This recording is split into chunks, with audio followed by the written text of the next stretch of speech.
안녕하세요. 네, 안녕하세요. 안녕하세요. 피로사회 왜 추천하셨어요? 그냥 요즘에 계속해서 우리나라에 생기는 문제들 같은 것들이 여기서 많이 설명이 잘 된 것 같아요. 그러니까 전반적인 큰 틀에서 그래서 한번 읽어보고 이야기해보면 좋을 것 같아서 제가 추천을 했습니다. 아 근데 좋았어요 책. 저도 유명한 책이라서 예전에 서점에서 조금 읽다가 네네네. 그냥 말고 이번에 이제 사실 제대로 처음 읽었거든요. 네. 그럼 어떤 게 좋으셨어요? 저는 이 사람이 왜 똑똑하다고 느꼈냐면 처음에 이 좀 생물학적인 바이러스 네, 체계를 사회 현상에 빗대서 얘기를 하잖아요. 네. 그게 너무 기묘하게 설명을 잘했다. 그죠. 기묘한 게 아니라 절묘하게 설명을 잘했다.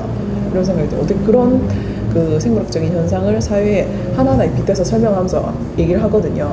근데 하나하나 딱 비유가 되게 좋더라고요. 그러면서 이해가 되게 잘 됐어요. 쉽게. 그러니까 사회적으로 이렇게 일어나는 현상들을 어렵게 설명할 수 있는데 그걸 또 생물학적으로 이런 거에 빗대서 딱 상상을 해보면 바로 이해가 돼서 되게 이렇게 비유를 할 수가 있지 할 정도로 분야가 완전 다른 분야잖아요. 근데 그렇죠. 그걸 접목시켜서 사회 현상을 설명을 해놨다는 게 되게 놀랍고 재밌었어요. 오히려 오늘 같은 경우는 이걸 보고 느낀 게 정말 우리가 그렇게 생각하나? 이런 거 좀 이야기해보고 싶거든요. 이 작가 말대로 정말 사회가 이런가? 네, 과거가 이랬고 현재가 이랬을까? 좀 그런 걸 한번 이야기해보고 싶어요. 근데 이름이 되게 자극적이에요. 피로사회 네, 하니까 피로사회. 뭔가 이 사회를 그냥 피로한 사회로 정의 내리는 것 같다는 느낌은 조금 별로긴 하거든요. 아, 그래요? 네. 그래서 저는 이런 단어에 이런 사회 현상이나 이런 문제를 한 단어로 딱 정의 내리는 걸 별로 안 좋아해요. 왜냐면 그런 단어 자체가 다시 사실 단어에 대한 정의는 이게 시대마다 바뀔 수 있고 네, 맞아요. 근데 그렇게 생성된 단어는 텍스트들이 다시 우리 사회를 정의 내리는 경우가 많거든요. 맞아요. 그러면 사회가 되게 왜곡이 되고 재편집되고 뭐 그런 경우가 좀 많다고 생각을 해서 별로 좋아하진 않는데 이 책도 사실 피로사회 하는 게 현 사회를 정말 피로한 사회라고 그냥 낙인을 찍는 것 같은 느낌은 사실 또 책이라는 게 파급 효과가 있는 네네, 그렇죠. 분야잖아요. 네. 텍스트라는 게 이렇게 특히나 어떤 작가에 의해 쓰여진 이런 책들 또 많이 팔리게 되는 책들은 또 영향력이 있기 마련인데 이렇게 피로사회라고 딱 한 거는 사실 조금 부정적인 게 조금은 있어요. 저는. 네. 저는 오히려 거꾸로거든요. 네. 이렇게 정의 내리는 게 우선이라고 생각해요. 왜냐하면 피로사회가 어떻게 보면 안 좋은 얘기지만 그렇게 정의 내림으로써 그 다음부터 개선할 수 있다고 생각을 하고 왜냐하면 인식을 먼저 하는 네, 거예요. 인식이 먼저. 그러니까 제가 좋아하는 말 중에 하나가 문제를 문제라고 인식하는 게 먼저다. 라고 하면 그런 의미에서 저는 이 피로사회라는 말이 제가 느낄 때도 오히려 여기 정말 우리나라 좀 피곤한 사회라고 생각을 해요. 그러니까 정신적으로 너무 피로해요. 쉬는 시간에 여유를 주지 않고 그런 것들을 보면서 오히려 맞는 말이고 그걸 인정해야 이제 우리나라에서 생기는 문제들이 바뀔 것 같거든요. 근데 이런 건 어때요? 예를 들면 그러니까 그런 인식이 팽배해져는 있지만 그게 사실 다는 아니잖아요. 네, 다는 아니죠. 네. 근데 이렇게 정의 내림으로써 그냥 그렇다라고 치부될 수도 있잖아요. 네네네. 그거에 그거에 대한 근데 저는 그런 것도 분명히 문제점이 있지만 그러니까 어떻게 해도 이득이 있고 실이 있잖아요. 저는 이런 게 실보다는 득이 훨씬 많다라고 생각을 문제 해요. 인식에 대한 득이 있다. 네, 득이 있다. 뭐 아까 말씀하신 게 어떻게 보면 확증 편향이나 낙인 그렇죠. 이런 의미일 수도 있는데 당연히 그거는 조심을 해야 되지만 그게 무서워서 정의를 안 하는 게 더 큰 문제가 되는 것 같아요. 맞아요. 근데 이 중요성이 문제인 것 같아요. 네, 그죠? 맞아요. 그렇게 정의 내려져야 될 문제들이 정의 안 내려지는 게 더 문제고. 네, 맞아요. 근데 그렇지 않은 비중의 것들이 정의 내려지는 건 조금 위험하고. 네, 그렇죠. 그렇죠. 그런 차원의 문제겠네요. 네, 그렇죠. 강제적인 자유, 네, 자유적인 뭐 강제. 강제, 뭐 이런 얘기가 나오더라고요. 근데 그 말에 되게 동의를 많이 했었거든요. 사실 자유를 기반으로 한 사회지만 자유롭지 않다고 그렇죠. 느끼잖아요. 네, 맞아요. 근데 자유롭지 않다는 또 근거는 사실 없어. 그게 찾기가 힘들거든요. 근데 그게 되게 무서운 것 같아요. 스스로를 가둬두는 거거든요. 그러니까 누가 뭐라고 하지 말라, 뭐 강제성을 준 건 아닌데 맞아요. 여기서 딱 말하기를 그러더라고요. 이 주권이라는 개인의 주권이 본인한테 있음으로써, 그러니까 나한테 뭘 해라 뭘 하지 말아라 하는 명령 주체가 없고, 그리고 내가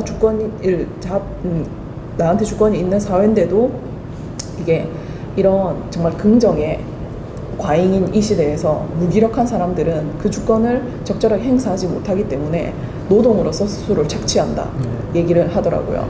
근데 그 말이 맞는 것 같아요. 그러니까 노동으로서 착취하면서 그 착취하는 주체가 나인지도 모르고 그죠? 그런 얘기를 하는데 그 자유 강제로서의 뭐 자유 뭐 이런 얘기들이 좀 많이 와닿았던 것 같아요. 활동이랑 사색이 균형이 중요하다고 생각하는 사람인데, 근데 이 사람은 너무 사색 활동적인 건 아니야, 사색이라고만 강조를 하는 것 같은 느낌이 약간 들어서, 그래서 그건 좀 아닌데 라는 생각을 했었어요. 저는 좀 약간 다르게 얘기했거든요. 뭐냐면 이분이 말하는 사색은 그러니까 생각 없이 활동하는 걸 안 된다라는 걸로 이해를 했고, 맞아요. 그러니까 저는 오히려 사색과 활동을 같이 가야 되는데 요즘은 너무 과한 활동이기 때문에 좀 강조의 의미에서 사색을 맞아요. 중요하게 한 것 같아요. 여기도 보면은 그 책에서 보면 그게 있잖아요. 걷는 것 자체가 활동인데 그래. 그것 때문에 오히려 발전을 저해한다고. 왜냐면 걷고 하니까 생각할 시간을 뺏기고 힘이 뺏겨서. 그러니까 깊은 심심함 얘기하잖아요. 네네네. 그러니까 진짜 저는 되게 이렇게도 생각할 수는 있구나 생각한 게, 걷다가 너무 심심하니까 딴짓을 계속해. 네네네.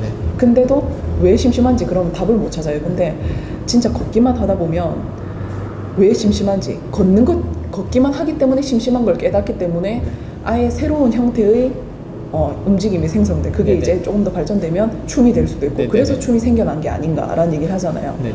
그러니까 그건 되게 재밌다 이렇게 되게 통찰이 깊네 이 생각을 했었어요. 네. 그러면 이제 어느 정도 책 내용은 이야기를 했는데, 사실 이 책에 개인적으로 아쉬웠던 점 중 하나가 현상에 대해서는 이야기를 했는데 그럼 그 현상을 어떻게 극복할 것인가, 아니면 어떻게 다뤄야 될 것인가에 대한 이야기가 없어요.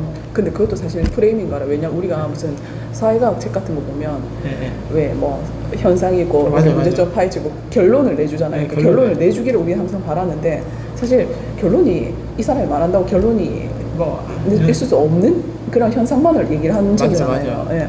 그래서 저는 결론이 그조차도 우리의 프레임이 아닌가. 뭔가 극복 뭐 방안이나 그렇게, 그죠. 네. 꼭 뭔가 이론, 뭔가 자기 사상, 이념을 주장하고 사회 문제를 이렇게 대두시켜도 그것만으로, 분석만으로도 끝날 수 있는데 그 사람한테까지 꼭 해결 방안을 바래. 그죠? 근본적인 뭔가 문제점이나 그런 걸 극복 방안을 바라는 것 자체가 좀, 그래서 꼭 저는 이 책은 근데 없어도 괜찮을 책이었다. 책 자체로 괜찮았다. 우리의 네네네. 극복 방안을 생각해봐야죠. 네.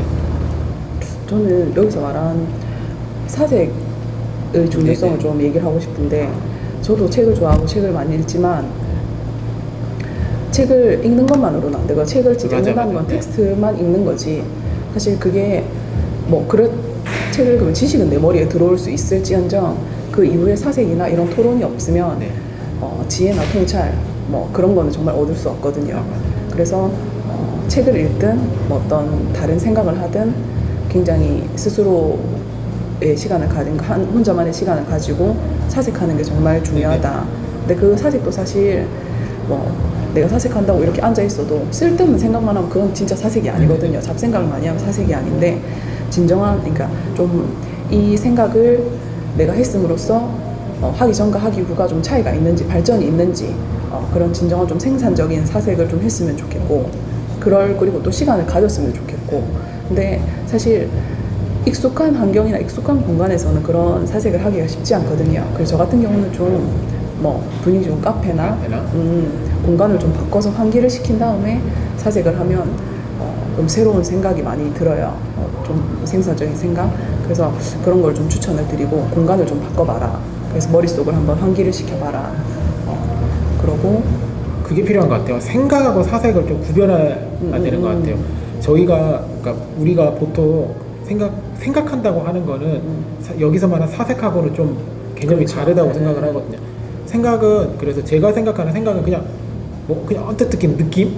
그냥 가볍게 드는 거예요. 그냥 봤는데 이쁘네. 맛있겠다. 이게 생각이고, 그러면 거기서 하나 더 들어가는 게 사색이라고 생각하거든요. 왜 이게 난 이쁘다고 생각해? 그렇죠. 그리고 이런 게 사색이라고 생각을 하고, 이 사색에는 꼭 정신적인 게 아니라 육체적인 것도, 운동선수가 훈련을 통해서 계속 그러니까 그러니까 좀 더 나은 기록을 개량요. 예, 예. 예. 예. 기술을 개량 예. 뭐 이런 게 하다 예. 보니까 어쨌든 좀 더 나은 훈련, 예. 기록 향상을 위한 이런 것도 다 저는 사색이라고 생각하거든요. 육체적 사색 하고 제가 단순 반복하면은 거기서 내가 나아진다는 것도 못 느끼고 하는데 그런 사색이 있어야만 저는 나아진다고 보거든요. 뭐 기술이 더 현재에서 발전하고 네, 되는 것들 그런 의미에서 좀 사색이 필요하지 않나. 사색이라는 거에 대해서 일반적인 생각과 분리해서 좀 더 그렇죠. 다르게 생각해봐야 되지 않나라는 생각이 좀 들었어요. 사실 생각은 제 생각에는 생각이란 거는 머릿속에 드는 이런 모든 것들이 네네. 생각인데 사색은 거기서 이제 생각에서 좀 더 나가서 네. 근본적인 질문을 하는 거죠. 네, 왜? 네, 왜? 이게 네. 왜 그런지 뭐 사색. 그게 진짜 네, 사색인 네. 것 같아요. 근본적으로 좀 들어가서 왜라는 질문을 던지는 거. 네, 네. 그게 사색이 아닐까 싶어요. 그럼 오늘은 어떠셨어요? 오늘 저는 지난주에는 사실 제가 책 얘기 좀 우왕좌왕했던 것 같아요. 첫 네, 방송이라. 네. 근데 오늘은 좀 평소에 이렇게 독서 모임 하면서 토론을 하듯이 편하게 하니까 좀 더 재밌었던 것 같은데 저는 재밌었는데 편집이 어떻게 될지. 이 정도면은 잘 네. 될 것 같아요. 네, 제가 네. 봐도 우선 저는 오히려 이런 컨셉이 더 좋아서 이렇게 한 게 맞는 것 같아서 그래서 내용적으로는 저도 편집을 하다 보니까 계속 이렇게 말하면서도 편집을 어떻게 해야 되지? 어떻게 해야지 고민을 하는데 제가 원하는 식으로 좀 녹화가 된 것 같아서 좋았어요. 네. 네. 그럼 다음에 만나요. 만나요.